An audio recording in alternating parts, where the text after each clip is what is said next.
Clapperboard 11:47 p.m., Part 1. The message that shouldn't exist. At exactly 11:47 p.m., Daniel Brooks' phone vibrated, not rang, not chimed, vibrated. He noticed because his apartment was silent.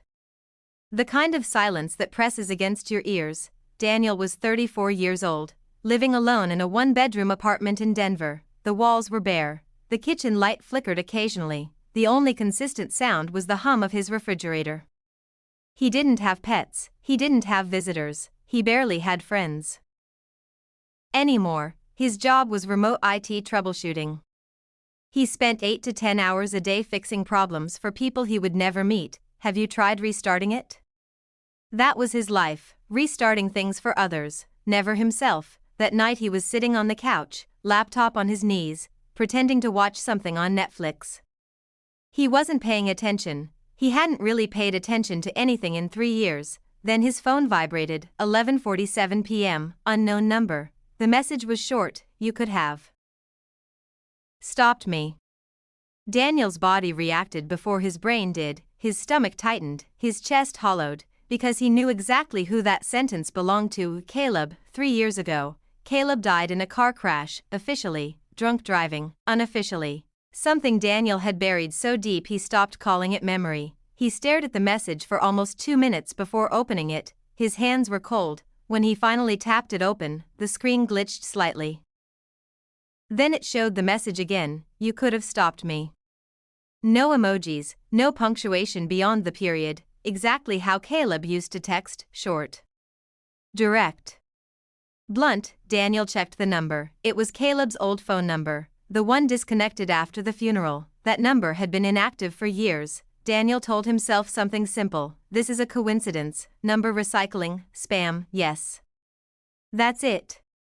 Spam. He didn't reply. He turned his phone face down, but now he couldn't hear the refrigerator's hum anymore. All he could hear was that sentence replaying in his head, you could have stopped me. The night of the crash, Daniel had never told anyone the full story, not the police, not Caleb's mother, not the therapist he saw twice and then stopped going to. That night they had been arguing in the car. Caleb was drunk, yes, but Caleb had always been loud. Reckless. Fast. Daniel hated confrontation. He swallowed frustration until it exploded. Slow down. Daniel shouted, relax. Caleb laughed, you're drunk. So are you. The car swerved slightly. Daniel's heart spiked. Caleb laughed again, and that's when Daniel did it. He grabbed the steering wheel, just for a second, just to prove a point, just to scare him. That second changed the angle of the tires. Headlights appeared from the opposite lane. Caleb tried to correct. Too late. Impact. Metal folding. Glass exploding. Silence. Daniel woke up in the hospital, bruised ribs. Minor concussion. Caleb didn't wake up at. Police report, driver intoxicated, passenger survived, no foul play suspected, case closed, except it wasn't, because Daniel remembered the wheel. Back to 11:47 p.m., Daniel grabbed his phone again. The message was still there. He tapped the contact info, no profile picture, no details. He tried calling. It went straight to voicemail, but not a normal voicemail. It was silence, no greeting, no robotic operator, just air. He hung up. The silence in his apartment felt different now, thicker. Like something was inside it. He locked his door. Even though it was already locked, he checked the peephole, empty hallway. He turned on every light in the apartment. Then he sat back down and waited. At 12:03 a.m., another vibration. His heart jumped violently this time. Second message, you let me drive. Daniel stood up so fast he almost dropped the phone. No, he whispered. This wasn't spam. This wasn't coincidence. This was targeted. He typed back. Who is this? The typing bubble appeared immediately, then disappeared, then appeared again, then disappeared. No reply. Daniel's breathing became shallow. When guilt meets uncertainty, the brain chooses the worst explanation. He started scanning possibilities. Did someone see? Was there traffic footage? Did Caleb tell someone before dying? Did the hospital record something? He hadn't checked the crash report in years. Why would he? It was ruled an accident. Accident, such a soft word. Day 2, Daniel didn't sleep. He lay in bed staring at the ceiling until morning. At 9:12 a.m., while on a Zoom call for work, his phone buzzed again. He ignored it. At 9:13 a.m., it buzzed again. His coworker was explaining a server issue. Daniel couldn't hear him. He checked under the desk. New message, you moved the wheel. The air left his lungs. No one knew that. No one. The police never mentioned it. Caleb never had a chance to mention it. Daniel had never spoken it out loud. He felt watched. Not physically, psychologically, as if someone had been inside his head. He left the meeting mid-call, closed his laptop, locked his bedroom door, and for the first time in 3 years, he replayed the crash fully, and something felt different, something small.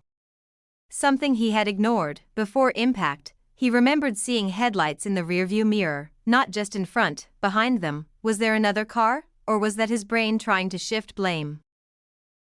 11:47 p.m. Night 2. Daniel sat on the couch, lights off, waiting. 11:46 p.m. Silence. 11:47 p.m. Vibration. He didn't pick it up immediately. He let it sit there, buzzing on the coffee table. Finally he grabbed it. Message, check your hallway. Daniel's blood ran cold. Slowly, carefully, he walked to his apartment door. He didn't breathe. He looked through the peephole, empty. He opened the door slightly. The hallway lights flickered, and on the floor in front of his door was nothing. He laughed, a short, unstable sound. He went back inside. Phone vibrated again, too slow. Daniel's hands started shaking. He ran back into the hallway, still empty, but now, his neighbor's door at the far end was slightly open. He had never seen that neighbor, not once. He stared at the crack in the door. It didn't move. Slowly. It closed, not slammed, not gently, just closed. Daniel rushed back inside and locked the door, deadbolt, chain lock, everything. His phone buzzed again. You weren't the only one in that car. Daniel slid down the wall, sitting on the floor, breathing hard, because now his guilt was evolving. It wasn't just about the wheel anymore, it was about memory, and memory is fragile, especially when trauma protects you from truth. Part 2. The things memory hides. Daniel didn't sleep again, not really. He lay on the couch with all the lights on, staring at the ceiling until sunrise leaked through the blinds like a quiet accusation. At 6:12 a.m., he finally checked his phone. No new messages, which somehow felt worse. Silence can feel like mercy, or like something gathering strength. The neighbor. At 8:40 a.m., Daniel opened his apartment door. The hallway looked normal, too normal. Clean carpet. Beige walls. Artificial lemon scent from the building cleaners. He walked slowly toward the neighbor's door at the end of the hall, the one that had been slightly open the night before. He knocked, no answer. He knocked again, nothing. He crouched slightly and looked under the door crack. Dark inside, no movement. When he stood back up, something felt off. There was dust around the door handle, a thin layer, undisturbed, like it hadn't been opened in days. But he saw it close. He was sure of it, unless he wanted to see it. Loneliness distorts perception. When the mind lacks stimulation, it creates patterns, threat patterns. Daniel went back into his apartment, locked the door again. By noon, Daniel was sitting at his kitchen table with his laptop open. He requested a digital copy of the old crash report. He hadn't read it in 3 years. Why reopen something that already hurt? But now something else hurt more, uncertainty. The report arrived in his email an hour later. He opened it. Date. Time. Location. Blood alcohol level. Impact angle. Impact angle. He zoomed in. It mentioned frontal collision with an oncoming vehicle. But there was a handwritten note scanned into the document, barely legible. Possible secondary contact. Rear left quarter panel. Daniel's throat tightened. Secondary contact, rear left. That would explain the dent the mechanic mentioned in Part 2 outline. But Daniel didn't remember being hit from behind. He remembered headlights in front, then metal. He did not remember a third car, unless his brain had edited it out. Trauma often deletes details that complicate guilt or expose truth. 11:47 p.m., Night 3, Daniel prepared this time. He placed his phone on the table, started recording video on his laptop, time visible. 11:46 p.m., he stared at the phone like it was a bomb. 11:47 p.m., nothing. 11:48 p.m., still nothing. he exhaled slightly, maybe it was over, maybe whoever it was got bored. 11:49 p.m., the phone vibrated. He flinched so hard the chair scraped loudly against the floor. Message, you're looking in the wrong place. Daniel grabbed the phone, immediately checked his recording. The vibration clearly happened at 11:49 p.m., not 11:47. Why had the pattern broken? Was that intentional? New message, check your email. He opened it, inbox empty, then refreshed, one new email, no sender name, subject, rear left. Attached, a photo. Daniel clicked it. It was the crash scene, from above, like taken from a hill or elevated roadside. The car was visible, crushed front end. But that wasn't the worst part. Behind their car, there were skid marks, long ones, from another vehicle, and in the far corner of the photo, a shape, another car, parked at an angle, watching. Daniel zoomed in, the image pixelated. But the silhouette was clear enough. Someone had been there, someone had witnessed everything. The police report had no mention of a third vehicle. Why was that removed, or never investigated? Daniel didn't leave the apartment the next day. He unplugged his Alexa, covered his laptop webcam, turned off Wi-Fi, then turned it back on because he needed answers. Isolation feeds paranoia, but paranoia also feeds isolation. He ordered old case files. He searched local news archives. There was one article, short, generic, local man killed in late-night crash. No mention of suspicious vehicles, no witnesses quoted, no follow-up. It was like the world moved on in 24 hours, except Daniel didn't. That night, Daniel didn't wait for the phone. He sat in darkness, only streetlight glow slipping through blinds. 11:47 p.m., vibration, message, you're remembering it wrong. Daniel whispered, then tell me. He didn't expect a reply, but this time, his phone rang, not vibrated, rang, unknown number. His hands trembled as he answered, silence, then breathing, very soft, not mechanical, human. Daniel's heart pounded violently. Who is this? No answer, just breathing, then, a whisper. You turned it harder than you think. The call ended. Daniel threw the phone across the room. It hit the wall and fell to the floor. He stared at it, his ears ringing. Because now the narrative had shifted. Before, the messages accused him of failing to stop Caleb. Now, they accused him of something worse. Intent. Daniel sat on the floor, back against the wall, and replayed the moment again. Grab wheel. Caleb laughs, headlights, impact. But now, something else intruded. What if he hadn't just grabbed it briefly? What if anger lasted longer than he remembered? What if he yanked it? What if he meant to scare him, and didn't let go soon enough? The brain protects us from seeing ourselves as villains, but under pressure, it begins to question its own edits. At 2 a.m., Daniel made a decision. He still had Caleb's belongings, some of them, a box in a storage unit he hadn't visited in years. They cleaned out Caleb's apartment after the funeral. Daniel took a few items, old photos, a jacket, and a small dashcam device Caleb once installed but rarely used. Daniel never checked if it was active that night. He told himself it probably wasn't, but now, he wasn't sure. Next day, 3:15 p.m., Daniel stood inside the dusty storage unit, metal walls, concrete floor. The air smelled like rust and forgotten things. He found the box, opened it, clothes, photos, old college ID cards, and at the bottom, the dashcam. His hands shook as he picked it up. He turned it over. There was a micro SD card still inside. Daniel's pulse pounded in his ears. If that camera recorded, then the truth was inside this tiny piece of plastic, and maybe, so was something worse than guilt. 11:47 p.m., night 4, Daniel didn't go home. He stayed in his car outside the storage facility, laptop open, dashcam connected, file loading slowly. The timestamp showed the night of the crash, 11:32 p.m., video begins. Caleb laughing, music loud, Daniel's voice arguing, slow down. Caleb grinning at the camera, relax, man. The car swerves slightly. Daniel feels sick watching it. 11:36 p.m. They're arguing louder now. Then, headlights appear in rearview mirror. Clear, bright, close. Car tailgating them. Daniel freezes. That wasn't in his memory clearly before. The rear car flashes headlights aggressively. Caleb flips them off. The rear car moves to the side, trying to overtake. Daniel hears himself say something in the video, but the music drowns it out. Then the critical moment, Daniel grabs the wheel, but this time, he sees it clearly. He doesn't just tap it, he jerks it hard. Caleb shouts. The rear car tries to swerve around them at the same time.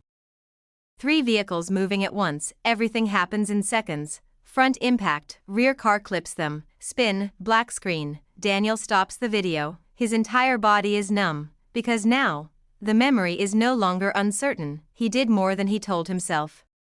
But, the rear car, why was it tailgating? Why did it accelerate aggressively? Was it random road rage, or something else? And why did no one mention it?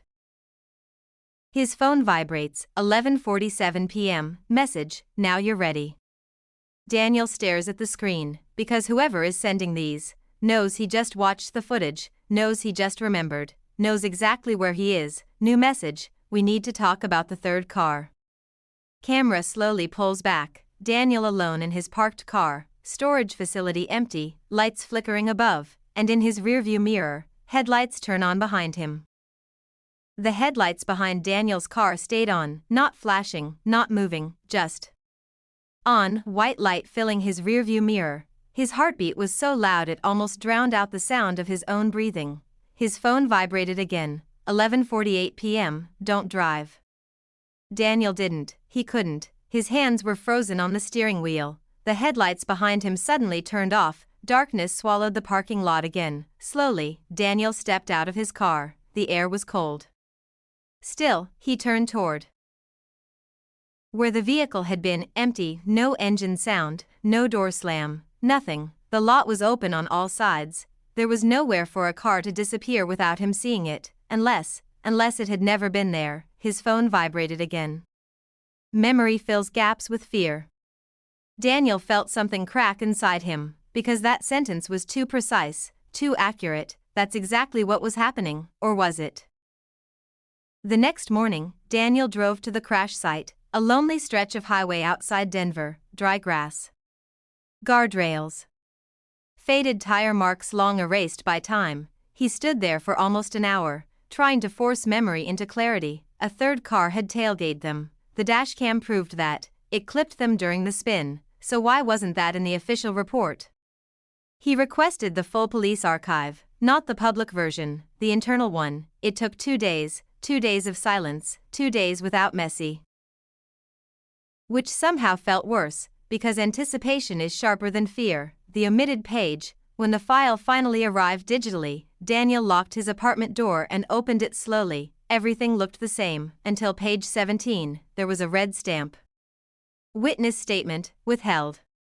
Withheld, why? He scrolled further. The witness name was blacked out. But the description wasn't. Driver of secondary vehicle reported aggressive maneuver from primary vehicle passenger prior to collision. Daniel stopped breathing. Primary vehicle passenger, that was him, aggressive maneuver. He had told himself it was a split-second grab, but the witness described it as aggressive, intentional. There was more.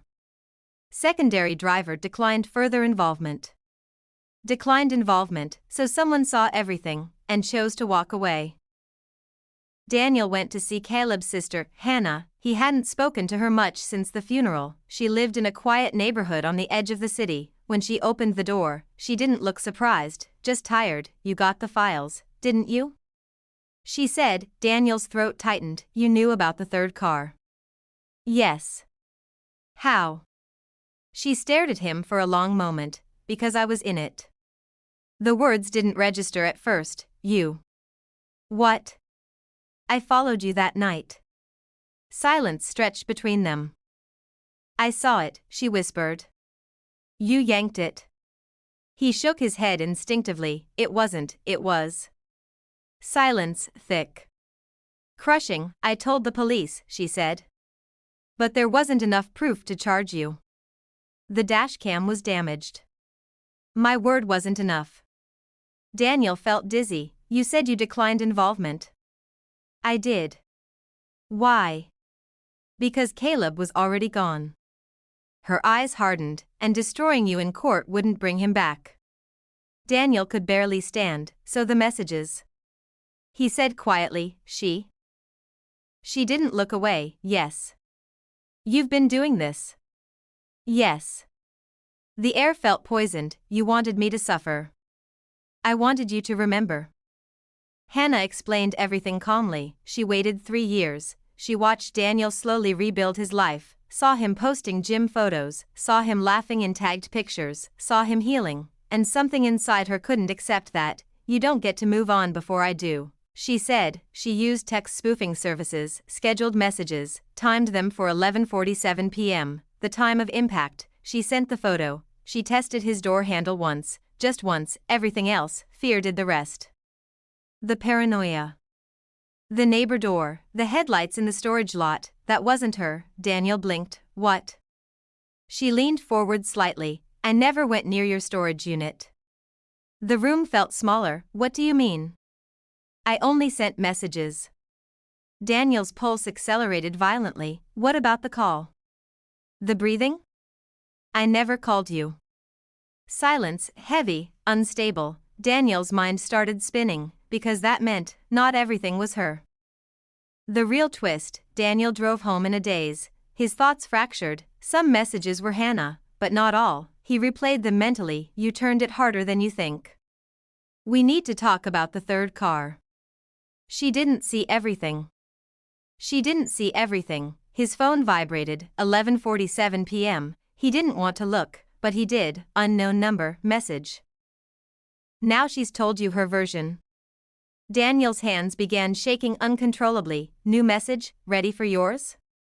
His heart slammed against his ribs. Another message, check the dashcam again. Daniel stumbled to his laptop, opened the video, scrolled to seconds before impact. He increased volume, lowered music levels with software, enhanced background audio, and then, he heard it, his own voice, clear, not panicked, not scared, angry. If you don't shut up, I swear I'll make you. Then, he yanks the wheel, not to scare, not to warn, but in rage. Caleb shouts, what are you doing? Impact. Daniel's breathing became erratic, because the truth wasn't just that he grabbed it, it was why. It wasn't fear, it was anger, and in that second, he didn't care what happened. His phone vibrated again. You always edited that part out. Daniel whispered, who is this? New message, you are. His stomach dropped. Another message, look at the sender ID. Daniel tapped the contact info. The number wasn't saved, but when he opened message details, the account was linked to an email, his email, created 3 years ago, a scheduled automation account. He searched his email history, and found it, 3 years ago. The night after the crash, 2:14 a.m., subject, if I ever forget. Inside were drafted automated triggers, messages scheduled yearly, then modified months later, then updated, dozens of them. He had programmed psychological torture for himself. Using Hannah's expected grief timeline, studying her social posts, predicting when she'd reach out, he built layers to make sure he never escaped what he did, but trauma erased the memory of creating it. His brain split the guilt away, buried it. Until the triggers activated, Hannah only accelerated something already planted. Daniel wasn't being hunted, he was unraveling. Daniel sat alone in his dark apartment, phone in hand, no new messages, no vibrations, just silence. He whispered to the empty room, I didn't mean to kill you. But that wasn't true, not fully. He meant to hurt him, he just didn't calculate the cost. There's a difference between murder and rage, but to the dead, it doesn't matter. At 11:47 p.m. the next night, no message came, and somehow. That was the scariest part, because the punishment wasn't the texts, it wasn't Hannah, it wasn't the third car, it was memory, and memory doesn't need a sender. Camera slowly pulls back, Daniel sitting alone, phone screen dark, clock changes to 11:48 p.m., still nothing, black screen.